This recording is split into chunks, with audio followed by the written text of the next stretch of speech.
రైతు సంక్షేమానికి రైతులకు సాగునీరు ఇవ్వడంలో కూటమి ప్రభుత్వం పెద్దపీట వేస్తోందని గొప్పలు చెప్పుకుంటున్న కూటమి నాయకుల మాటలు నీటి మూటలయ్యాయి. జగ్గంపేట నియోజకవర్గంలో ఉన్న తాళ్లూరు లిఫ్ట్ ఇరిగేషన్ పై 42,000 ఎకరాల ఆయకట్టు రైతుల దుస్థితిని పట్టించుకోకపోవడం ప్రభుత్వ నిర్లక్ష్యానికి నిదర్శనమని పాటంశెట్టి సూర్యచంద్ర తెలిపారు. రైతులకు నీరు ఇస్తున్నారా లేదా అనే క్లారిటీ కూడా ఇవ్వలేని దుస్థితిలో పాలకులు అధికారులు ఉండడం సిగ్గుచేటని సూర్యచంద్ర తెలిపారు. పుష్కర ఆయకట్టు 42,000 ఎకరాలకు సాగునీరు ఇచ్చి రైతులకు న్యాయం చేయకపోతే రైతుల పక్షాన రైతులకు అండగా పోరాడతామని ప్రభుత్వాన్ని సూర్యచంద్ర హెచ్చరించారు. నమస్తే అండి. పాటంశెట్టి సూర్యచంద్ర, జగ్గంపేట నియోజకవర్గం సామాజిక ఉద్యమకారుణ్ణి. నిన్న తూర్పుగోదావరి జిల్లా పురుషోత్తపట్నం వద్ద గౌరవ మంత్రివర్యులు శ్రీ నిమ్మల రామనాయుడు గారు పుష్కర ఎత్తిపోతల పథకానికి సంబంధించిన ప్రాజెక్టు నీటిని విడుదల చేయడం జరిగింది. సుమారు 4 నియోజకవర్గాల్లో 18 మండలాలకు సంబంధించి 1,80,000 ఎకరాల రైతులకు సాగునీరు విడుదల చేయడం అనేది చాలా సంతోషం.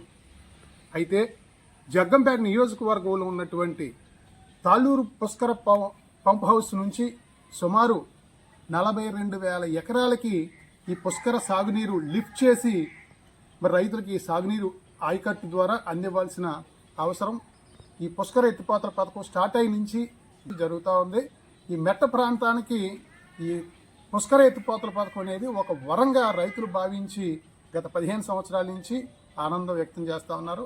గత 4-3 సంవత్సరాల నుంచి కూడా తాళ్లూరు పంప్ హౌస్ చిన్న మరమ్మతుల వల్ల కొన్ని కష్టాలు పడుతూ ఉన్నారు. మరి గత ప్రభుత్వ నిర్లక్ష్యం వల్ల 2023 సంవత్సరంలో 2 సంవత్సరాల క్రితం సుమారు 42,000 ఎకరాల్లోని రైతులందరూ కూడా పెట్టుబడి పెట్టి అప్పులు చేసిన తర్వాత మరి తీవ్ర వర్షాభావం వల్ల 30,000 ఎకరాల్లో పంటలు పూర్తిగా ఎండిపోయి సర్వనాశనం అయిపోవడం జరిగింది రైతులందరూ కూడా. మరి నాడు జగ్గంపేట నియోజకవర్గంలో జనసేన పార్టీ ఇన్ఛార్జిగా నేను మరి రైతులందరి పక్షాన కూడా ఎన్నో పోరాటాలు చేశాం. రాజపూడి గ్రామంలో రైతులందరికీ సాగునీరు ఇవ్వండి, లేని పక్షంలో ఎకరానికి 50,000 రూపాయలు నష్టపరిహారం ఇవ్వండి అని చెప్పేసి మేము డిమాండ్ చేయడం జరిగింది ప్రభుత్వాన్ని.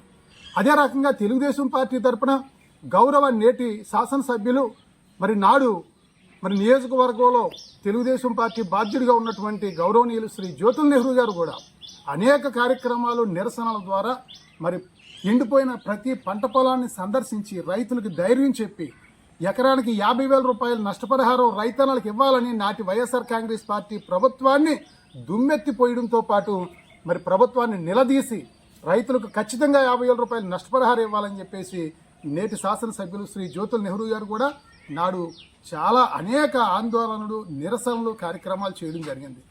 మరి మేము కూడా రైతులకి అండగా నిలబడడం జరిగింది.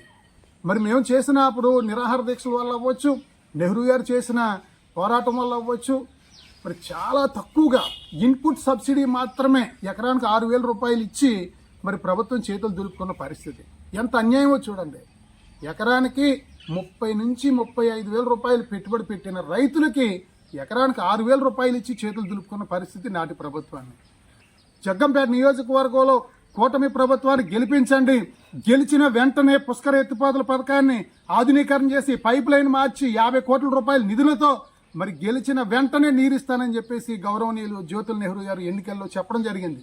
గెలిచిన వెంటనే పుష్కర ఎత్తిపోతల పథకం దగ్గర తాళ్లూరు పంప్ హౌస్ దగ్గర ప్రెస్ మీట్ పెట్టి రైతులందరూ కూడా ఈ 1 సంవత్సరానికి ఆగండి, 50 కోట్ల రూపాయల నిధులు నేను తీసుకొచ్చి మరి 4-5 నెలల్లోనే ఇక్కడ ఈ పైప్ లైన్ మార్చి ట్రాన్స్ఫార్మర్ మార్చి మోటార్లు రిపేర్లు చేయించి మీకు నీరిస్తానని చెప్పేసి గత సంవత్సరం చెప్పడం జరిగింది. మరి సంవత్సరం నుంచి కూడా ఎమ్మెల్యే గారు ముఖ్యమంత్రి గారి దగ్గరికి వెళ్తున్నారు, సాల్వా వేస్తున్నారు, వినతి పత్రం వేస్తున్నారు.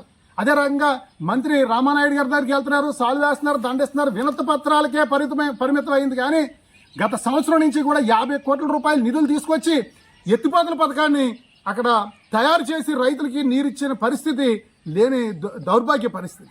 చాలా అన్యాయం, చాలా దుర్మార్గం, చాలా చేతగానితనమని చెప్పి కూడా ఈ సందర్భంగా తెలియజేస్తా ఉన్నాం.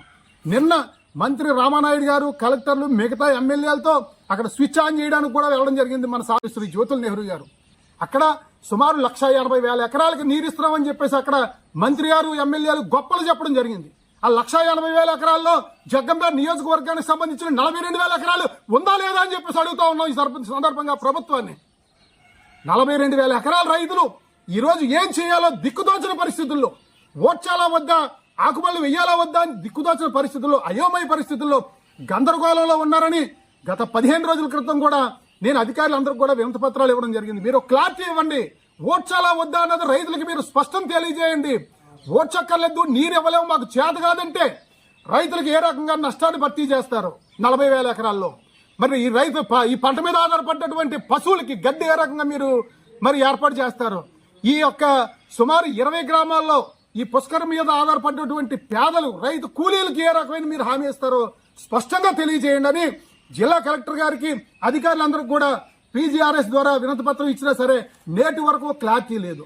మరి రైతులందరి దగ్గరికి వెళ్ళి చేతగాని ప్రభుత్వం, పనికిమాలి ప్రభుత్వం, మరి రైతులకు నీరు ఇవ్వలేదని చెప్పేసి ఆ రోజు మీరు దుమ్మెత్తి పోసారే.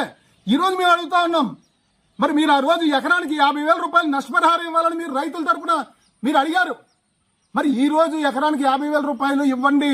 మరి గతంలో చేసిన నిర్లక్ష్యం వల్ల రైతులకు నష్టం జరిగిందని మీరు ప్రభుత్వాన్ని ఎందుకు అడగలేకపోతా ఉన్నారని చెప్పేసి జ్యోతుల నెహ్రూ గారిని అడుగుతా ఉన్నాం. రైతుల పక్షాన మీరు అడగండి, మేము అడుగుతా ఉన్నాం రైతుల పక్షాన మిమ్మల్ని. మీరు ఎకరానికి 50,000 రూపాయలు ఇవ్వాలని నాటి ప్రభుత్వం డిమాండ్ చేశారు. నేడు మిమ్మల్ని రైతుల పక్షాన్ని డిమాండ్ చేస్తా ఉన్నాం. 50,000 అక్కర్లేదు, ఎకరానికి 30,000 రూపాయలు ఇవ్వండి. 30,000 ఎకరాలకి 90 కోట్ల రూపాయలు జగ్గంపేట నియోజకవర్గంలో గత ప్రభుత్వం నిర్లక్ష్యం వల్ల ఎండిపోయిన పంట పొలాలన్నిటికీ కూడా 30,000 ఎకరాలకి ఎకరానికి 30,000 చొప్పున 90 కోట్ల రూపాయలు నిధులు మీరు పోరాడి సాధించి తీసుకురండి ఎమ్మెల్యే గారు, జ్యోతుల నెహ్రూ గారు అని చెప్పేసి రైతుల పక్షాన్ని డిమాండ్ చేస్తా ఉన్నాం. మీరు ప్రయత్నం చేయటం లేదన్నట్లేదు, కానీ నామమాత్రపు ప్రయత్నం మీరు చేస్తా ఉన్నారు. మనకి మంత్రి పదవి రాకపోయినా మీరు నిరుత్సాహపడద్దు. జగ్గంపేట నియోజకవర్గ అభివృద్ధికి బల్ల గుద్ది నేను నిధులు తీసుకొస్తానని మీరు చెప్పారు. ఎక్కడ తీసుకొచ్చారు? 50 కోట్ల రూపాయలు నిధులు తీసుకురాలేదు. ఇవాళ 42,000 ఎకరాలు ఏం చేయాలో దిక్కుదోచిన పరిస్థితుల్లో ఉంది. రేపు మళ్ళీ ఈ వర్షాభావ పరిస్థితులు వచ్చి మరి ఒక ప్రతికూల పరిస్థితులు వస్తే ఇప్పుడు ఊడ్చి 42,000 ఎకరాల పరిస్థితి ఏంటని చెప్పేసి అడుగుతా ఉన్నాం. గతంలో జరిగినట్టు మళ్ళీ రేపు జరిగితే ఏం చేస్తారు? ఇప్పుడు వర్షాలు వచ్చేసి రైతులందరూ కూడా ఆకుమల్లి వేసుకుంటా ఉన్నారు. దయచేసి గౌరవ శాసనసభ్యులు శ్రీ జ్యోతుల నెహ్రూ గారిని మేము కోరుతా ఉన్నాం, ఇప్పటికైనా మించిపోయింది లేదు. కనీసం ఒక్క 5 కోట్ల రూపాయల నిధులు తీసుకొచ్చి ఆ కాంట్రాక్టర్కి సుమారు 2 కోట్ల పైన బకాయిలు ఇవ్వాలి. అతనికి బకాయిలు ఇచ్చి ఇంకొక 2 కోట్ల రూపాయలు నిధులు, 2-3 కోట్ల రూపాయల నిధులు అక్కడ పెట్టినట్టయితే మరి అక్కడ మోటార్లు రిపేర్ కానీ, అదే రకంగా పైప్ లైన్ 3 పైప్ లైన్లు ఉన్నాయి మనకి. ఇక్కడ తాళ్ళూరు నుంచి అక్కడ వరకు సీతారాంపురం వరకు 2.5 కిలోమీటర్లు 3 పైప్ లైన్లు ఉన్నాయి, 5 మోటార్లు ఉన్నాయి. 3 పైప్ లైన్లు కూడా తాత్కాలిక రిపేర్లు చేసి తప్పనిసరిగా ఈ సంవత్సరం మనం పంట గట్టెక్కే పరిస్థితి ఉంటుంది. కనీసం 5 కోట్లు మీరు తీసుకురండి ఈ వారం 10 రోజుల్లో. తీసుకొస్తే కనీసం ఈ గట్టెక్కుతాం మనం. దయచేసి ఇది నిర్లక్ష్యం వహించినట్లయితే తప్పనిసరిగా రైతుల పక్షాన పోరాటం చేస్తాం, రైతుల పక్షాన నిలబడతాం అండగా అని చెప్పేసి మేము తెలియజేస్తా ఉన్నాం. గత తెలుగుదేశం పార్టీలో మీరు మరి శాసనసభ్యుడిగా గెలవక ముందు 50,000 ఇవ్వాలని చెప్పేసి అనేక సార్లు మీరు చెప్పారు. మరి అది మనం ప్రతిపాదిస్తే ప్రభుత్వం దృష్టిలో ఎకరానికి 50,000 రూపాయలు ఇవ్వాలని నాటి వైసీపీ ప్రభుత్వం డిమాండ్ చేశాం. నేడు 30,000 అన్న మనం ఇవ్వాలి రైతులకు అని చెప్పేసి మీరు డిమాండ్ చేస్తే అప్పుడు 90 కోట్లు ఇవ్వడం కంటే 50 కోట్ల రూపాయలు ఇచ్చి పైప్ లైన్ మార్చడం మంచిదేమో అనే ఆలోచనకు ముఖ్యమంత్రి గారు వచ్చి ఎప్పుడో జరుగును ఈ పని. గత 2014-19 మధ్యలో జరిగినటువంటి రోడ్లు, భవనాలకి కాంట్రాక్టులు అనేక మందికి బిల్లులు రాక ఎంతో మంది ఇబ్బంది పడ్డారు. మొన్న మంత్రివర్గంలో కూడా ఆమోదించారు గతంలో జరిగిన అన్ని పనులకు కూడా బిల్లులు ఇవ్వాలని చెప్పేసి. మరి గత వైసీపీ ప్రభుత్వంలో జరిగిన అనేక పనులకి, అనేక కార్యక్రమాలకి నేడు బిల్లులు ఇస్తా ఉన్నారు నేడు ప్రభుత్వం, కూటమి ప్రభుత్వం. మరి అదే రకంగా పెట్టుబడి పెట్టిన కాంట్రాక్టులకి ఈ రోజు బిల్లులు ఇస్తా ఉన్నారు, సంతోషం, మంచిదే. మరి అదే రకంగా రైతులు గత ప్రభుత్వంలో నష్టపోయారు. ఆ నష్టపోయిన గత ప్రభుత్వంలో నిర్లక్ష్యం వల్ల నష్టపోయిన రైతులకి నేటి ప్రభుత్వం ఎకరానికి 30,000 చొప్పున 90 కోట్ల రూపాయలు మీరు రిలీజ్ చేయాలని చెప్పి కూడా ఈ సందర్భంగా ప్రభుత్వం డిమాండ్ చేస్తా ఉన్నాం. ఎందుకంటే ఇది రైతు ప్రభుత్వం అంటున్నారు. నిజంగా రైతు ప్రభుత్వం అయితే ఎకరానికి 30,000 చొప్పున 90 కోట్ల రూపాయలు రైతులకు ఇవ్వండి. మరి 50 కోట్ల రూపాయలతో అక్కడ పైప్ లైన్ మార్చండి.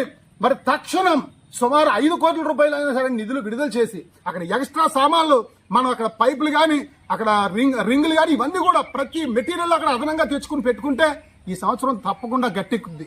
మరి ఆ రకమైన చేయకుండా ఇది ఏం చేయలేము, గత ప్రభుత్వం నిర్లక్ష్యం అని చెప్పేసి చేతులు దులిపేసుకుని మనం చేతులు ఎత్తేయడం వల్ల రైతులను మోసం చేసినట్టు అవుద్దని ఈ సందర్భంగా తెలియజేస్తూ రైతుల పక్షాన్ని నిలబడతాం, రైతుల పక్షాన్ని పోరాడతామని చెప్పి తెలియజేస్తూ నాటి వైసీపీ ప్రభుత్వం ఏ రకంగా రైతులు మోసం చేసిందో నేటి కూటమి ప్రభుత్వం కూడా రైతులు మోసం చేస్తా ఉంది. ఈ తాళ్ళూరు పుష్కర ఎత్తిపోతల పథకం విషయంలో జ్యోతుల్ నెహ్రూ గారు విఫలమయ్యారని చెప్పి తెలియజేస్తూ మరి మీరు మళ్ళీ సఫలమయ్యి మీరు మంచి నాయకుడని చెప్పి అనుకోవాలంటే తప్పనిసరిగా ఈ సంవత్సరం నీరు ఇచ్చి తీరాలని చెప్పేసి ఈ సందర్భంగా జ్యోతుల్ నెహ్రూ గారికి విజ్ఞప్తి చేస్తా ఉన్నాం.